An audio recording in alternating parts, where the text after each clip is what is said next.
Hello guys, কেমন আছো তোমরা? আশা করি সবাই ভালো আছো। তো আমি সন্ধ্যাবাতি দিতে বসছিলাম, তখন আমার হাজব্যান্ডে একটা ভিডিও পাঠিয়েছে দোকানের থেকে। তো তোমাদের সাথেও ভাবছি ভিডিওটা শেয়ার করব। তো তোমরা ভিডিওটা শেষ পর্যন্ত দেখতে থাকো। আশা করি এই ভিডিওটা দেখার পরও যাতে তোমরা কেউ এরকম কাম না করো।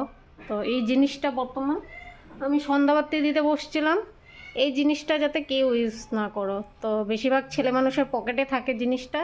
তো ছেলে মানুষদেরকেই বলছি তোমরাও যাতে ইউজ না করো। কেন কি ঘটনাটা ঘটেছে আমার হাজব্যান্ডের সাথেই। তো তোমরা ভিডিওটা শেষ পর্যন্ত দেখতে থাকো। তো তোমরা দেখতেই পারছো আমার হাজব্যান্ডে লাইটার নিয়ে ধূপকাঠি জ্বলাইতে গিয়েছিল, তখনই ব্লাস্ট হয়ে গেছে লাইটারটা। তো তোমাদেরকেও বলছি একদম সাবধানে লাইটার ইউজ করবে। তো বাচ্চা মানুষের হাতে তো দিবেই না এগুলি জিনিস।